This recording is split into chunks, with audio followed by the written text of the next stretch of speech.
Bonjour, bienvenue sur Je suis née 3 fois. Nous sommes avec Aniko Kovacs qui nous vient de Hongrie. Aniko a pratiqué, elle a appris puis pratiqué la médecine chinoise traditionnelle. Au final, ça sert à quoi la médecine chinoise? C'est une belle approche de l'être humain, je trouve, dans sa globalité. Il y a non seulement le corps physique, mais il y a aussi l'émotionnel, les émotions qui sont en connexion avec certains organes, mais il y a aussi le monde extérieur, par exemple le vent qui a une répercussion sur nous, ou le froid ou le chaud, donc voilà les éléments externes. Et c'est vraiment dans cette globalité de l'être, en connexion avec son environnement et son émotionnel interne, que peut être soigné et compris. Ouais. Alors c'est drôle ce que tu dis, parce qu'il y a quelques jours, quelqu'un me disait qu'ils avaient des statistiques là ici aux alentours de Nîmes, entre Nîmes et Montpellier, là sur Vauvert, mais cette région-là, il disait que par rapport au vent, il y avait plus de certains actes autodestructeurs qui étaient faits. Il faisait un lien avec la quantité de Mistral. Donc c'est une donnée... Oui, tout à fait. Alors le vent, c'est vraiment quelque chose qui fait une agitation dans le corps. C'est un mouvement de l'air assez brusque et qui fait comme une sorte de quelque chose qui vibre, qui remue et qui se propage. Et c'est d'ailleurs ce qui est intéressant, c'est un rapport donc avec notre vésicule biliaire et le foie. Et c'est souvent cette zone qui est très sensible au stress et très sensible à la tension interne que nous gardons par nos émotions ou par le corps.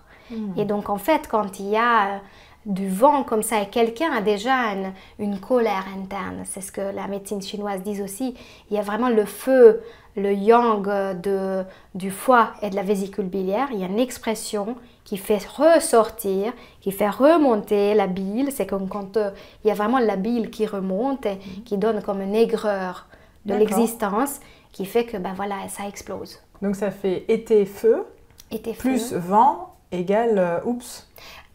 Le feu en plus, ça fait que augmenter le yang, c'est vraiment un élément de chaleur intense du corps qui se couple avec justement cette chaleur interne due à une tension interne qui fait qu'augmenter cet ensemble d'expressions externes aussi de l'être. Alors parfois, quand nous regardons les pratiques anciennes, nous les trouvons, il y a des pratiques qui sont devenues désuètes, que nous n'utilisons plus du tout à ce jour. Mais je me souviens, je pense à ma grand-mère qui proposait toujours un petit chapeau pour les petits, pour les nouveau-nés. Même en été, je me souviens que ça pouvait être du canevas, mais c'est pas du canevas, du crochet. Et en hiver, des petits bonnets. Finalement, ça a du sens en fait de couvrir la tête. Absolument, d'une manière physiologique aussi, parce que donc les os du crâne, par exemple des bébés, ne sont pas encore aussi épais au niveau ossature. Il y a la fontanelle, donc il y a une sensibilité tout de suite vers le liquide du crâne, ça c'est d'une part.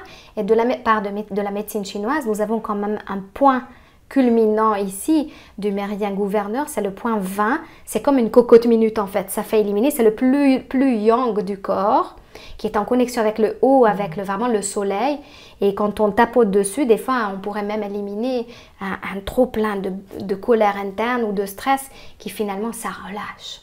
Je me souviens une fois j'ai eu vraiment une aiguille dans le crâne quand je suis venue comme ça travailler, et mon collègue m'a fait juste... même pas une minute, une aiguille dans le crâne et je me sentais vraiment comme déchargée. Voilà, de ce trop-plein. Voilà. Donc, se tapoter le haut du crâne? C'est parfait.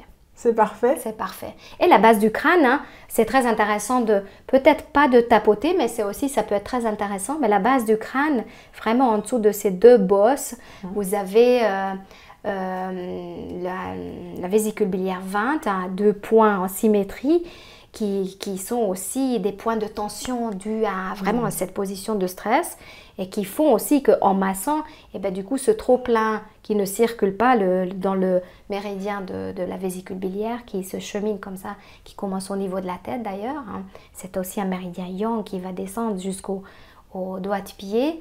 En faisant un petit massage, rien que la circulation sanguine peut se rétablir dans la tête. C'est intéressant parce que quand tu parles de cette lecture qui est une lecture complémentaire à la médecine traditionnelle française, européenne, tout de suite tu connectes ce qui est en haut et ce qui est en bas. Il y a une lecture transversale. Je me rappelle à l'hôpital, parfois il y avait une lecture par segment. Et je trouve que c'est intéressant cette lecture où tout de suite je sens que même dans ton explication, tu lis l'avant, l'arrière, le haut, le bas. Bien sûr. C'est aussi, du coup, la médecine traditionnelle chinoise, c'est ce que tout le monde connaît du Tao, c'est le yin-yang. Il y a toujours une partie qui descend, il y a une partie qui remonte. Et dans cette lecture-là, comme tu appelles, et ben justement, tout est un, tout a une répercussion dans l'ensemble du corps. On ne segmentise pas les gens. Ouais, j'entends ce que tu dis. Bon, ben, unifiez-vous, et ceux qui se sentent appelés par la force de la médecine chinoise, ben, bonne découverte ou belle découverte à vous. Et n'oubliez pas de temps en temps décharger la cocotte minute, tapoter le sommet de votre crâne. À très bientôt sur Je suis née 3 fois.